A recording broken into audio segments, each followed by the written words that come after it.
Hello students, greetings from Dr. Shagun Ahuja, Associate Professor, Department of Commerce, Government PG College, Ambala, Kent. Today we are discussing the topic valuation of shares. Valuation of share का मतलब क्या है? Share की value को calculate करना। कोई भी investor, कोई भी शेयर होल्डर या कंपनी खुद कई बार अपने शेयर की वैल्यू को जानना चाहती है जब मार्केट वैल्यू उसको सही तरीके से मालूम ना हो तो शेयर्स की वैल्यू को कैलकुलेट किया जाता है। बहुत सारे स्पेशल रीजंस हो सकते हैं कि जब हमारे पास मार्केट प्राइस अवेलेबल नहीं है या मार्केट प्राइस जो है वो एक शेयर की सही वैल्यू नहीं बता रहा है, तब वैल्यू ऑफ शेयर को कैलकुलेट करने की ज़रूरत पड़ती है। कोठारी बीएस ने भी यही कहा है कि वैल्यूएशन ऑफ शेयर जो है वो कोई एक एग्जैक्ट साइंस नहीं है। आप कोई भी ऐसा रिजिड रूल या फॉर्मूला फॉलो नहीं कर सकते कि जिससे आपको शेयर की वैल्यू का पता चले। तो वैल्यू ऑफ शेयर अगर कोई भी दो लोग कैलकुलेट करेंगे तो दोनों से वैल्यू ऑफ शेयर जो है ज़रूरी नहीं है कि सेम आएगी। दोनों के जो व्यूज़ हैं, दोनों के जो तरीके हैं वो अलग हो सकते हैं। तो डिफरेंट वैल्यूअर्स जो हैं या टैक्स अथॉरिटीज़ जो हैं, जब भी वैल्यू ऑफ शेयर कैलकुलेट करते हैं तो सबके अपने रूल्स और अपने तरीके होते हैं शेयर की वैल्यू को कैलकुलेट करने के लिए। तो हम जो डिस्कस कर रहे हैं कि वैल्यू ऑफ शेयर बहुत सारे रीजंस के लिए कैलकुलेट की जाती है। अब क्यों ज़रूरत पड़ती है शेयर की वैल्यू को कैलकुलेट करने की? सबसे पहला रीज़न है जब एक कंपनी अमेलगमेट होने जा रही है, दूसरी कंपनी के साथ मर्ज होने जा रही है या उसको रिकन्स्ट्रक्ट किया जा रहा है, तब उसके शेयर की वैल्यू का पता लगाना ज़रूरी होता है। दूसरा, जब कंपनी डिज़ोल्व हो रही है, लिक्विडेट हो रही है, तब भी उसकी कंपनी की वैल्यू ऑफ शेयर को कैलकुलेट करना पड़ता है। जब कोई अपने शेयर्स को ट्रांसफ़र करता है एक से दूसरे तक, तो भी शेयर की वैल्यू को पहले कैलकुलेट करता है, देखता है कि कितने के शेयर्स हैं, तभी वो उसको ट्रांसफ़र करता है। जब कंपनी लोन लेती है बैंक से या कोई शेयर होल्डर लोन लेता है बैंक से, तब भी वो अपने शेयर की वैल्यू को देखता है कि वो कितने के हैं और उसको किस हिसाब से लोन मिलेगा। जब शेयर को किसी दूसरी फॉर्म में कन्वर्ट किया जाए, तब भी शेयर की वैल्यू का पता होना ज़रूरी होता है। प्राइवेट कंपनी के शेयर्स की वैल्यू को कैलकुलेट करने के लिए हमें वैल्यूएशन ऑफ शेयर्स करना पड़ता है। Share time of appraisal of share को देखने के लिए हमें वैल्यू ऑफ शेयर कैलकुलेट करना पड़ता है। कंपनी के नेट एसेट वैल्यू को जानने के लिए शेयर्स की वैल्यू को कैलकुलेट करना पड़ता है। कभी गिफ्ट या वेल्थ टैक्स कैलकुलेट करने के लिए भी शेयर की वैल्यू को कैलकुलेट करना पड़ता है। तो amalgamation, reconstruction, dissolution, transfer of shares, loan, conversion, private company, time of appraisal, net asset value, ये बहुत सारे रीजंस हैं जिसकी वजह से ज़रूरत पड़ती है शेयर की वैल्यू को कैलकुलेट करने की। नेक्स्ट जो हम डिस्कस कर रहे हैं वो है factors affecting valuation of share. Share की वैल्यू कम होगी, ज़्यादा होगी, उस पर ये बहुत सारी चीज़ों पर निर्भर करता है। बहुत से ऐसे फैक्टर्स हैं जिसके बेसिस पर शेयर की वैल्यू को कैलकुलेट किया जाता है। सबसे पहला है dividend declare by the company in the last year. Company ने पिछले सालों में जो डिविडेंड डिक्लेयर किया है उसके ऊपर भी कंपनी के शेयर की वैल्यू डिपेंड करती है। अगर कंपनी ने अच्छा डिविडेंड डिक्लेयर किया है तो शेयर की वैल्यू अच्छी होगी। अगर कंपनी ने डिविडेंड नहीं दिया है तो शेयर की वैल्यू हो सकता है उतनी अच्छी ना हो। Demand and supply of the company, shares of the company. अगर कंपनी के शेयर्स की डिमांड ज़्यादा है, सप्लाई कम है, तो भी शेयर की वैल्यू बढ़ जाएगी। लेकिन अगर डिमांड कम है और सप्लाई ज़्यादा है तो शेयर की वैल्यू कम हो जाएगी। बिज़नेस किस तरह का है कंपनी का, कंपनी के फ्यूचर प्रोस्पेक्ट्स कैसे हैं, फ्यूचर में बिज़नेस जो है वो ग्रो करने वाला है तो वैल्यू ऑफ शेयर बढ़ जाएगी, अगर ग्रो नहीं करने वाला तो वैल्यू ऑफ शेयर कम हो जाएगी। Rate of return in the same type of business, उसी तरह का बिज़नेस जो कंपनी कर रही है उस तरह के बिज़नेस में रिटर्न कैसे मिलते हैं, अगर अच्छे मिलते हैं तो वैल्यू ऑफ शेयर बढ़ेगी, अगर नहीं मिलते तो वैल्यू ऑफ शेयर कम हो जाएगी। कंपटीशन कितना है, कंपटीशन से भी शेयर की डिमांड और सप्लाई पर असर पड़ता है। Limitation of government control over the company, government कितना कंट्रोल करती है कंपनी के ऊपर, ये भी शेयर की वैल्यू को डिसाइड करने में मदद करता है, इफ़ेक्ट करता है। कंपनी की फाइनेंशियल रेशियोज़ कैसी हैं, अलग अलग तरह की रेशियोज़ हैं, प्रोप्राइटरी रेशियो है, प्राइस अर्निंग रेशियो है, इन सब का असर होता है कंपनी के शेयर वैल्यू ऑफ शेयर पर। फिर मार्केट में या कंट्री की पॉलिटिकल कंडीशन कैसी है, अगर पॉलिटिकल कंडीशन स्टेबल है तो वैल्यू ऑफ शेयर बढ़ेगी, और अगर जो कंट्री है पॉलिटिकली स्टेबल नहीं है तो वहाँ की कंपनीज़ की जो शेयर्स की वैल्यू है वो कम हो जाएगी। Prospects of right of bonus issue, right और बोनस इशू, अगर फ्यूचर में कंपनी राइट शेयर्स या बोनस शेयर्स इशू करने वाली है तो कंपनी के शेयर्स की वैल्यू बढ़ जाती है। लेकिन अगर कंपनी इस तरह का कोई इशू नहीं निकाल रही है तो शेयर की वैल्यू पर अलग असर पड़ेगा। कंपनी का कैपिटल स्ट्रक्चर कैसा है, डेट इक्विटी का रेशो, कैपिटल स्ट्रक्चर क्या होता है, डेट इक्विटी की रेशो का, अगर वो डेट इक्विटी की रेशो क्या है, डेट ज़्यादा है तो वैल्यू ऑफ शेयर अलग होगी, इक्विटी ज़्यादा है तो वैल्यू ऑफ शेयर अलग होगी। Management of the company, company की मैनेजमेंट कैसी है, कंपनी की मैनेजमेंट अच्छी है तो वैल्यू ऑफ शेयर बढ़ेगी, और अगर कंपनी की मैनेजमेंट अच्छी नहीं है तो वैल्यू ऑफ शेयर कम हो जाएगी। तो ये तो आपके थे factors affecting value of share, जैसे कि dividend declare by the company in the last years, demand and supply of the shares of the company, nature of the business, future prospects of the company, rate of return in the same type of business, level of competition, limitation of government control over the company, financial ratios, political condition, prospects of the right or bonus issue, capital structure of the company, management of the company। ये सारे points जो हैं share की value को effect करते हैं। Next जो हम डिस्कस करने जा रहे हैं वो है methods of valuation of share. हमारे पास टोटल 4 मेथड्स हैं जिसके थ्रू हम वैल्यू ऑफ शेयर कैलकुलेट कर सकते हैं। सबसे पहला है नेट एसेट मेथड। इस मेथड में शेयर की वैल्यू को कैलकुलेट करने के लिए कंपनी के एसेट्स को बेस बनाया जाता है कि कंपनी की एसेट्स और लायबिलिटीज़ कैसी हैं, उसके आधार पर शेयर की वैल्यू को कैलकुलेट किया जाता है। दूसरा मेथड है डिविडेंड यील्ड मेथड। इस मेथड में कंपनी अपने शेयर होल्डर्स को कितना डिविडेंड देती है, प्रॉफिट कितना अवेलेबल है शेयर होल्डर्स के डिविडेंड के लिए, तो उस पर उसको बेस लेकर कंपनी अपनी शेयर की वैल्यू को कैलकुलेट करती है। थर्ड है अर्निंग कैपेसिटी मेथड। इस मेथड के में हम कंपनी की अर्निंग कैपेसिटी को चेक करते हैं कि बिज़नेस में कितना पैसा लगा है, उस हिसाब से कंपनी कितने प्रॉफिट्स को अर्न कर रही है, इस चीज़ का बेस लेकर कंपनी अपनी वैल्यू ऑफ शेयर को कैलकुलेट करती है। और फोर्थ मेथड है फेयर वैल्यू मेथड। इसमें कोई भी जो मेथड हमने 3 ऊपर डिस्कस किए हैं, जो बताए हैं, नेट एसेट, डिविडेंड यील्ड या अर्निंग कैपेसिटी, कोई भी 2 मेथड से शेयर वैल्यू को कैलकुलेट कर उनकी एवरेज लेकर फेयर वैल्यू को कैलकुलेट किया जाता है। नॉर्मली नेट एसेट्स को लिया ही जाता है, नेट एसेट के साथ दूसरा या तो डिविडेंड यील्ड या अर्निंग कैपेसिटी को आमतौर पर इस्तेमाल किया जाता है। लेकिन एज फेयर वैल्यू मेथड में किन्हीं भी 2 मेथड्स को इस्तेमाल कर किन्हीं भी 2 मेथड से वैल्यू ऑफ शेयर को कैलकुलेट कर हम फेयर वैल्यू को कैलकुलेट कर सकते हैं उन 2 मेथड्स के रेट को एवरेज करके। तो अभी हम डिस्कस कर रहे हैं सबसे पहला method net asset method. Net asset method किसको बेस लेता है, जैसे कि हमने अभी डिस्कस किया, कंपनी की एसेट्स और लायबिलिटीज़ को। क्या करता है नेट एसेट मेथड में, हम क्या करते हैं, जितने भी एसेट्स हैं जैसे कि fixed assets, intangible assets, investments, current assets, इन सब के टोटल में से हम माइनस क्या करते हैं, outside liability, preference share capital and preference dividend. यानी कि नेट एसेट्स को कैलकुलेट करने का फॉर्मूला है fixed assets plus investments plus current assets minus outside liabilities minus preference share capital minus preference dividend. तो आपके पास क्या आ जाएंगे, वैल्यू ऑफ नेट एसेट। उसके बाद वैल्यू ऑफ नेट एसेट्स को आप डिवाइड करेंगे नंबर ऑफ इक्विटी शेयर्स के साथ। नंबर ऑफ इक्विटी शेयर से डिवाइड कर वैल्यू ऑफ नेट एसेट से आपको क्या मिलेगा, नेट एसेट्स की, नेट एसेट मेथड से वैल्यू ऑफ शेयर। तो नेट एसेट्स कैसे कैलकुलेट किए, fixed assets plus investment plus current assets. ध्यान रहे इनको हमने मार्केट वैल्यू पर लेना है, माइनस करेंगे outside liabilities, preference share capital, preference dividend. हमारे पास नेट एसेट्स आ जाएंगे। नेट एसेट्स को हम डिवाइड करेंगे नंबर ऑफ इक्विटी शेयर्स के साथ। तो आपके पास क्या आ जाएगा, वैल्यू ऑफ शेयर।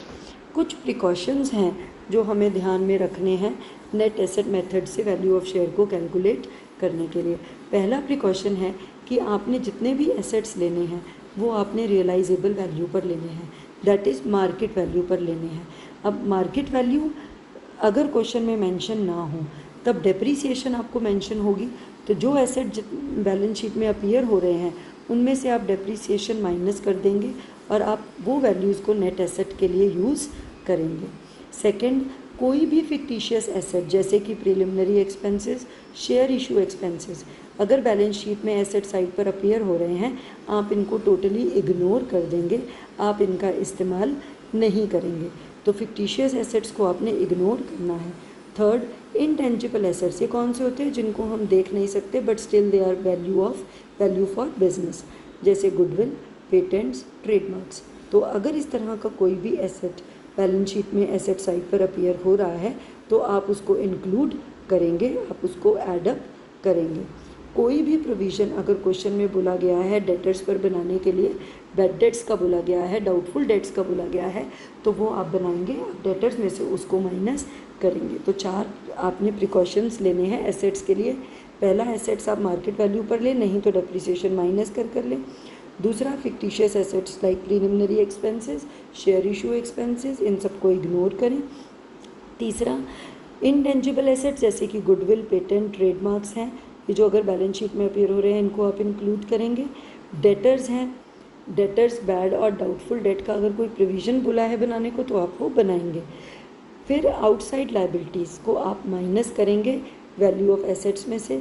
कैसे? आउटसाइड लायबिलिटीज़ दोनों इंक्लूड होंगी, करंट लायबिलिटी भी और लॉन्ग टर्म लायबिलिटीज़ भी, जैसे डिबेंचर्स, बॉन्ड्स, बैंक लोन, ये सब आप लेंगे। करंट लायबिलिटी में creditors, bills payable, provision for tax, provision for dividend, outstanding expenses, इस तरह का कोई भी चीज़ें जो बैलेंस शीट में अपीयर हो रही हैं, current liabilities and long term liabilities, इनको आपने माइनस करना है वैल्यू ऑफ एसेट में से। और इसी तरह से कोई कंटीजेंट लायबिलिटी है जो मैच्योर होने वाली है, लाइकली टू मैच्योर है, उसको भी आप डिडक्ट करेंगे वैल्यू ऑफ नेट एसेट्स को कैलकुलेट करते हुए। तो ये कुछ प्रिकॉशंस हैं जो हमें नेट एसेट मेथड को इस्तेमाल करते हुए यूज़ करने हैं। जैसे कि 4 प्रिकॉशंस मैंने एसेट से रिलेटेड बताए हैं और 2 प्रिकॉशंस मैंने आपको लायबिलिटी से रिलेटेड बताए हैं।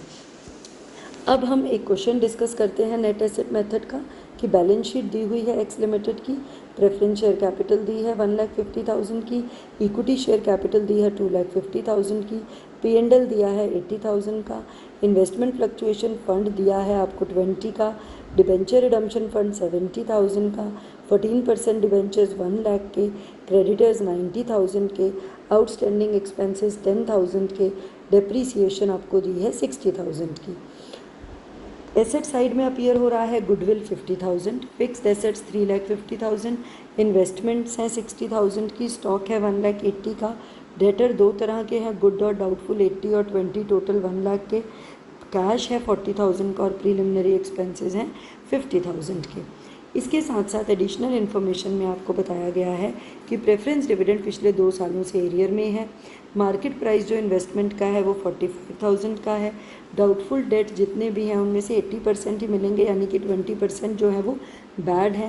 कंटीजेंट लायबिलिटी 2 हैं, एक अनकॉल्ड लायबिलिटी है 12,000 की और एक बिल डिस्काउंटेड की जो एक मटीरियलाइज होने वाली है वो है 10,000 की। बाकी एसेट को बोला है बुक वैल्यू पर लेकर आप वैल्यू ऑफ शेयर कैलकुलेट करें नेट एसेट वैल्यू मेथड से। तो देखिए अब हम नेट एसेट्स को पहले कैलकुलेट करेंगे। तो पहले हम वैल्यू ऑफ एसेट में से आउटसाइड लायबिलिटीज़ को रिड्यूस करेंगे। वैल्यू ऑफ एसेट में सबसे पहले हम गुडविल लेंगे क्योंकि वो टेंजिबल है, हमें लेना है। फिक्स्ड एसेट आपको 3,50,000 के दिए हैं, आपको कोई मार्केट वैल्यू नहीं दी है, लेकिन डिप्रिसिएशन दिया है 60,000 का, तो वो हम माइनस कर देंगे 2,90,000। इन्वेस्टमेंट देखिए आपको क्वेश्चन में 60,000 की दे रखी थी, लेकिन और आपको इन्वेस्टमेंट फ्लक्चुएशन फंड भी दिया था, अगर लेकिन साथ में मार्केट वैल्यू भी दी है 45,000 की। अगर ये मार्केट वैल्यू ना दी होती तो हम 60 में से 20 माइनस कर हम 40,000 यहाँ पर इन्वेस्टमेंट्स की वैल्यू ले लेते, लेकिन अब क्योंकि मार्केट वैल्यू दी है इसलिए हमने पहले क्या लेना है, मार्केट वैल्यू लेनी है। तो इन्वेस्टमेंट हमने मार्केट वैल्यू पर ले ली 45,000, स्टॉक आपका 1,80,000 एज इट इज़ आ जाएगा, डेटर्स गुड वाले एज सच आ जाएंगे। डाउटफुल में उन्होंने बोला 80% जो हैं वो हमारे 20,000 में से 80% जो थे वो हमारे डाउटफुल हैं, जो उसको आप ले लेंगे 20,000 का 80% आपके पास आ जाएगा 16,000, और कैश आपके पास आ गया 40,000। तो 14% अब आपने माइनस क्या कर देना है, जितनी भी आउटसाइड लाइबिलिटीज़ हैं। सबसे पहले जिसमें लॉन्ग टर्म और करंट दोनों लेंगे। सबसे पहले आपने डिबेंचर्स माइनस करे, क्रेडिटर्स माइनस करेंगे, आउटस्टैंडिंग एक्सपेंसेस माइनस करेंगे 10,000 की। अब 2 कंटीजेंट लाइबिलिटी दी हैं, लेकिन मटीरियलाइज होने वाली एक है, बिल वाली। तो 10,000 जो मटीरियलाइज होने वाली है, हम सिर्फ उसी को माइनस करेंगे और हमारे पास क्या आ जाएंगे, net assets for the share holders 491,000। अब हम उसमें से क्या माइनस कर देंगे, preference share capital and preference dividend. Preference share capital 1,50,000 की दी है और प्रेफरेंस डिविडेंड कितने का दिया है, 12%, लेकिन वो कितने साल से एरियर में है, आपको क्वेश्चन में बताया गया है preference dividend in arrear for last 2 years. तो आपने उसको 2 साल का प्रेफरेंस डिविडेंड 1,50,000 पर 36,000 आ गया, ये माइनस कर देंगे, आपके पास नेट एसेट्स आ जाएंगे इक्विटी शेयर होल्डर्स के लिए 305,000। अब आप वैल्यू ऑफ शेयर कैलकुलेट करेंगे, नेट एसेट्स को डिवाइड करेंगे नंबर ऑफ इक्विटी शेयर्स के साथ। नेट एसेट्स आपको 305,000 आपने कैलकुलेट किए हैं और बैलेंस शीट में से आप देखिए नंबर ऑफ इक्विटी शेयर्स कितने हैं, 25,000। तो हम 25,000 से 305,000 को माइनस कर देंगे तो हमारे पास क्या आ जाएगा, value of share that is 12.2। तो ये तो था आपके पास नेट एसेट मेथड। अब प्रेफरेंस शेयर कैपिटल और प्रेफरेंस शेयर डिविडेंड, आपके पास क्वेश्चन में कुछ भी मेंशन नहीं था तो आपने उसको माइनस कर दिया नेट एसेट्स को कैलकुलेट करते हुए। लेकिन प्रेफरेंस शेयर से रिलेटेड कुछ कंडीशंस हैं जिनको हमें, रूल्स हैं जिनको हमें फॉलो करना पड़ता है प्रेफरेंस शेयर्स को ठीक तरह से डील करने के लिए। तो हमें ये ध्यान रखना है, पहली बात कि अगर प्रेफरेंस शेयर कैपिटल और डिविडेंड को प्रायोरिटी मिलती है, प्रायोरिटी मतलब कि उनको पेमेंट पहले की जाएगी at the time of liquidation, equity share से पहले, नॉर्मली ऐसा ही होता है, तो हमने प्रेफरेंस शेयर कैपिटल और उसका डिविडेंड दोनों ही नेट एसेट्स कैलकुलेट करते हुए माइनस कर देने हैं। और अगर कैपिटल को प्रायोरिटी नहीं मिलती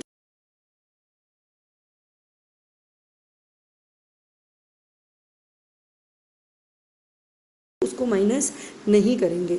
लेकिन अगर कैपिटल को प्रायोरिटी नहीं मिलती है तो उस केस में जो प्रेफरेंस कैपिटल को इक्विटी कैपिटल के बराबर ही माना जाएगा और इसलिए नेट एसेट्स जो होंगे उनको कैपिटल रेशो में प्रेफरेंस और इक्विटी की 2 हिस्सों में बांट दिया जाएगा और प्रेफरेंस शेयर के लिए और इक्विटी शेयर्स के लिए तो 2 नेट एसेट्स हो जाएंगे, net assets for preference share holders और net assets for equity share holder.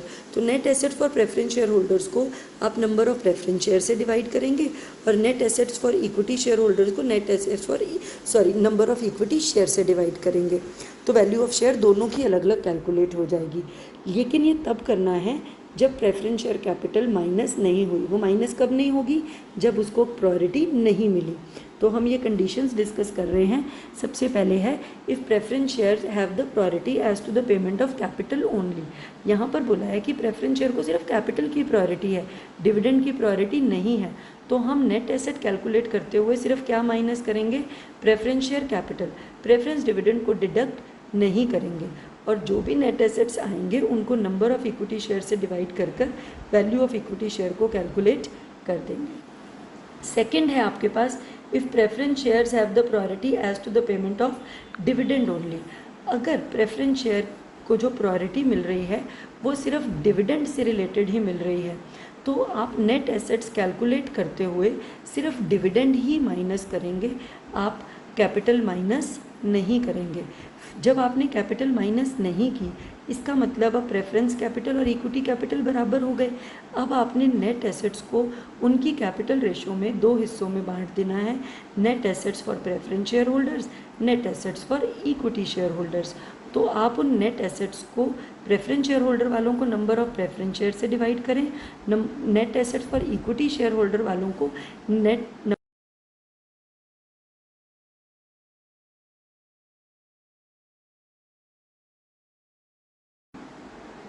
अब थर्ड कंडीशन है कि प्रेफरेंस शेयर्स की कोई प्रायोरिटी नहीं है कैपिटल से रिलेटेड या फिर डिविडेंड से रिलेटेड। तो प्रेफरेंस शेयर अगर प्रायोरिटी नहीं है तो नेट एसेट कैलकुलेट करते हुए ना ही प्रेफरेंस शेयर कैपिटल माइनस होगी, ना ही प्रेफरेंस शेयर डिविडेंड माइनस होगा। सिंपल नेट एसेट्स निकल जाएंगे, वैल्यू ऑफ एसेट में से आउटसाइड लाइबिलिटीज़ को माइनस करके। फिर से अब क्योंकि कैपिटल माइनस नहीं हुई है, इसका मतलब प्रेफरेंस शेयर कैपिटल और इक्विटी शेयर कैपिटल दोनों बराबर हैं। तो दोनों बराबर हैं तो नेट एसेट्स को दोनों के बीच में उनकी कैपिटल रेशो में आप फिर से बांट देंगे और net asset for preference share holder को नंबर ऑफ प्रेफरेंस शेयर से डिवाइड करके वैल्यू ऑफ प्रेफरेंस शेयर आ जाएगी और net assets for equity share holders को नंबर ऑफ इक्विटी शेयर से डिवाइड कर वैल्यू ऑफ इक्विटी शेयर आपके पास आ जाएंगे। तो हमने दो केसेस में जब प्रेफरेंस शेयर को कोई प्रायोरिटी कैपिटल को नहीं है और डिविडेंड को नहीं है, यानी कि तो आपने दोनों ही माइनस नहीं करने।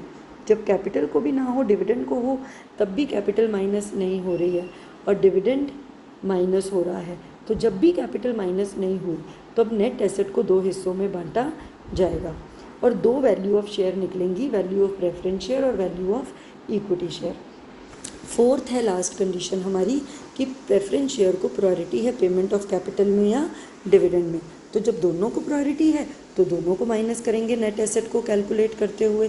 तो नेट एसेट को आप कैलकुलेट करेंगे, एसेट में से आप आउटसाइड लायबिलिटी माइनस करेंगे, साथ ही साथ प्रेफरेंस शेयर कैपिटल भी और प्रेफरेंस शेयर डिविडेंड भी माइनस कर देंगे और फिर सिंपली नेट एसेट्स जो आएंगे उसको हम नंबर ऑफ इक्विटी शेयर से डिवाइड कर देंगे। क्योंकि अब कैपिटल माइनस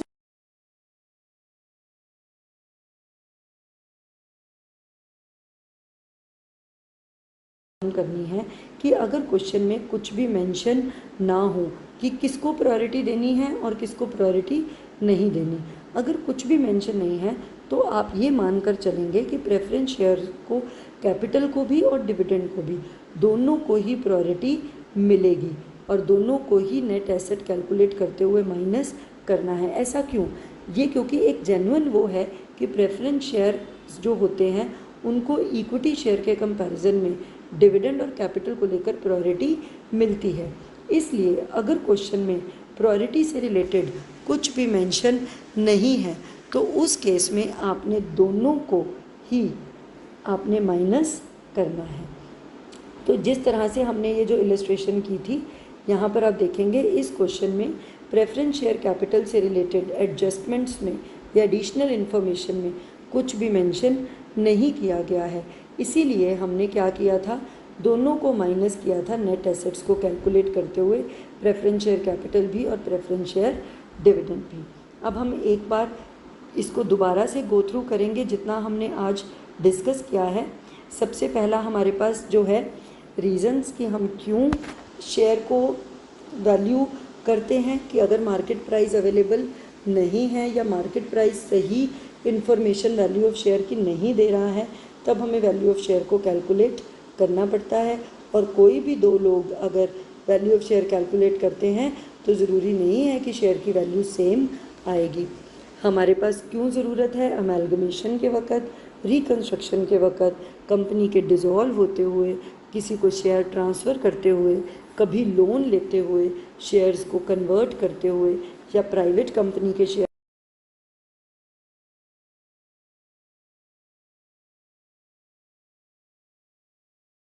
लिए, इन सभी चीज़ों के लिए हमें शेयर्स की वैल्यूएशन की ज़रूरत पड़ती है। कौन कौन से फैक्टर्स हैं जो शेयर्स की वैल्यू को अफेक्ट करते हैं? सबसे पहला है कंपनी ने डिविडेंड दिया है तो वैल्यू ऑफ शेयर अच्छी होगी, डिमांड ज़्यादा है तो वैल्यू ऑफ शेयर अच्छी होगी, बिज़नेस अच्छा है, मार्केट में उसको डिमांड है तो वैल्यू ऑफ शेयर अच्छी होगी, फ्यूचर में कंपनी के ग्रोथ के प्रोस्पेक्ट्स हैं तो वैल्यू अच्छी होगी, सिमिलर बिजनेस में रिटर्न अच्छे हैं तो भी शेयर की वैल्यू अच्छी होगी, लेवल ऑफ कंपटीशन कैसा है, गवर्नमेंट कंट्रोल कैसा है, फाइनेंशियल रेशियोज़ कैसी हैं, पॉलिटिकल कंडीशन कैसी है, company right shares, bonus shares issue करने वाली है या नहीं करने वाली, कैपिटल स्ट्रक्चर, डेट इक्विटी का कॉम्बिनेशन कैसा है, कंपनी की मैनेजमेंट कैसी है। तो ये सब कुछ कंपनी के शेयर्स पर असर करता है। 4 मेथड्स हैं जिनमें से हमने एक मेथड डिस्कस किया है, net asset method, dividend yield method, earning capacity method, fair value method. इनमें से हमने आज फर्स्ट वाला डिस्कस किया है नेट एसेट मेथड, जिसमें आप एसेट्स का टोटल लेंगे, उसमें से आउटसाइड लायबिलिटीज़ माइनस कर देंगे, आपके पास नेट एसेट्स आ जाएंगे, उसको आप नंबर ऑफ़ इक्विटी शेयर्स के साथ डिवाइड करेंगे। कैपिटल प्रेफरेंस और प्रेफरेंस डिविडेंड माइनस करना है कि नहीं, ये हमने जो कंडीशन डिस्कस की उसके ऊपर निर्भर करेगा। प्रिकॉशंस क्या लेने हैं, नेट एसेट्स जो भी एसेट लें वो मार्केट वैल्यू पर लें, मार्केट वैल्यू नहीं दी है तो डेप्रिसिएशन माइनस कर लें, कोई भी फिक्टिशियस एसेट्स को इंक्लूड ना करें, इनटेंजिबल एसेट्स को इंक्लूड करें, प्रोविजंस बनाएं, आउटसाइड लाइबिलिटीज़ ही डिडक्ट करें, कंटीजेंट लाइबिलिटी जो मैच्योर होने वाली हैं उनको ही डिडक्ट करें। दूसरी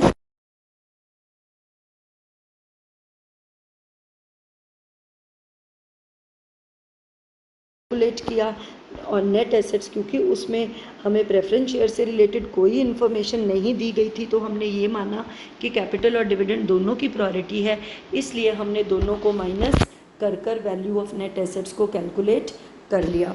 और उसके बाद हमने वैल्यू ऑफ शेयर को कैलकुलेट कर लिया कैसे, net assets divided by number of equity shares.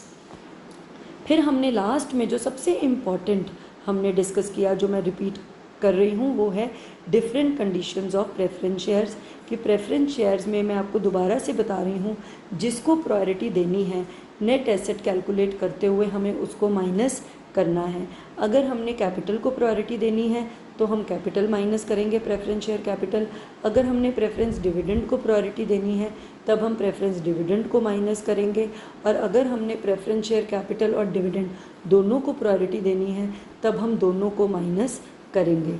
याद रखेंगे कि अगर हमने कैपिटल माइनस नहीं की, जैसे दो केसेस में जहाँ पर कैपिटल और डिविडेंड को कोई प्रायोरिटी नहीं है या सिर्फ डिविडेंड को प्रायोरिटी है, इन दोनों केसेस में हमने प्रेफरेंस शेयर कैपिटल को नेट एसेट कैलकुलेट करते हुए डिडक्ट नहीं किया क्योंकि कैपिटल को प्रायोरिटी नहीं थी। तो उस केस में प्रेफरेंस शेयर कैपिटल को इक्विटी शेयर कैपिटल के बराबर ही मानेंगे। प्रेफरेंस शेयर होल्डर और इक्विटी शेयर होल्डर एक जैसे बन जाएंगे। तो आपने उस केस में नेट एसेट्स को कैपिटल रेशो में प्रेफरेंस शेयर होल्डर और इक्विटी शेयर होल्डर के बीच में बांट देना है। आपके पास दो तरह के शेयर नेट एसेट्स आ जाएंगे, net assets for preference share holders और net assets for equity share holder. Net assets for preference share holder को आप डिवाइड करेंगे नंबर ऑफ प्रेफरेंस शेयर्स के साथ, तो वैल्यू ऑफ प्रेफरेंस शेयर आएगी।